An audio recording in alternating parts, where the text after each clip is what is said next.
கர்த்தருக்கு ஸ்தோத்திரம்.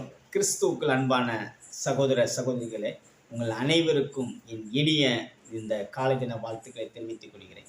இந்த நாளிலும் கூட இன்றைய வேத வார்த்தை எபிரேயருக்கு எழுதின புஸ்தகம் 6ஆம் அதிகாரம் 14ஆம் வசனம் இப்படியாக சொல்கிறது, நிச்சயமாய் நான் உன்னை ஆசீர்வதிக்கவே ஆசீர்வதித்து பெருகவே பெருக பண்ணுவேன். ஆமாங்க, இதை கேட்டுக்கொண்டிருக்கிற என் அன்பு சகோதர சகோதரிகளே, நிச்சயமாய் நான் உங்களை ஆசீர்வதிப்பேன்னு சொல்லி ஆண்டவர் இந்த கால வேளையில வார்த்தைகளை அவங்க சொல்கிறாங்க.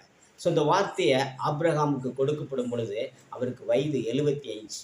ஸோ அவர் அந்த கடினமான அந்த சூழ்நிலைகளுக்கு மத்தியிலும் அந்த வார்த்தையில் அவர் விசுவாசித்தார். அதனால தான் ஆபிரகாமை விசுவாசத்தின் தகப்பன் என்று சொல்லப்படுகிறது. ஸோ சாராய் பாட்டிக்கு 90 வயசாயிட்டு குழந்தை பிறக்கக்கூடிய அந்த எந்த ஒரு நம்பிக்கையும் எந்த ஒரு செயல்பாடும் அங்கே எல்லா பெண்களுடைய அந்த வழிபாடு எல்லாமே என்ன செஞ்சுட்டு நின்று போச்சு. நம்பிக்கை இல்லாத அந்த சூழ்நிலையில தேவன் வாக்கு கொடுக்கிறார். 100 வயசுல அந்த வாக்கு தத்தத்தை அப்படியே என்ன செய்தான், விசுவாசித்தான், நம்புனாங்க. அதனால ஆபிரகாம் விசுவாசத்தின் தகப்பன் என்று அழைக்கப்படுகிறாங்க. ஸோ எத்தனை வயசுல? 100 வயசுல. என் அன்பு சகோதர சகோதரிகளை, ஒருவேளை நம்முடைய வாழ்க்கையில் இதுவரைக்கும் என்னுடைய வாழ்க்கையில் என்னுடைய வாக்கு தத்துவங்க எனக்கு கிடைக்கப்பட்டிருக்கு, ஆனால் இன்னும் எனக்கு நிறைவேறலை என்று சொல்லி அங்கலாய்ப்போடு இருந்து கொண்டிருக்கீங்களா? ஆண்டவர் சொல்கிறார், நிச்சயமாய் உறுதியாக சொல்லுங்க, நடக்கும். ஸோ என் அன்பு சகோதரிகளை, ஒருவேளை எனக்கு வாக்கு தத்தங்கள் என்ன என்பது எனக்கு தெரியாமல் இருக்கீங்களா? ஆண்டவர் இந்த காலைவேளை சொல்கிறாரு, நிச்சயமாக நான் உன்னை ஆஸ்வதிப்பேன், உன்னை பெருகவே பெருக பண்ணுவேன்.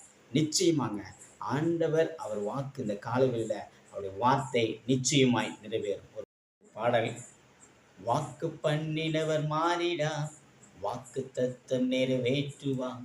வாக்கு பண்ணினவர் மாறிடா, வாக்கு தத்த நிறைவேற்றுவான். சோர்ந்து போகாதே, நீ சோர்ந்து போகாதே, உன்னை அழைத்தவர் உண்மையுள்ளவர், அவர் மனிதன் அல்லவே, பொய் சொல்வதில்லையே, அவர் உண்மையுள்ளவர், வாக்கு மறப்பதில்லையே, வாக்கு தந்தவர் சிறந்தவர், சிறந்ததை தருபவர், ஏமாற்றங்கள் இல்லையே.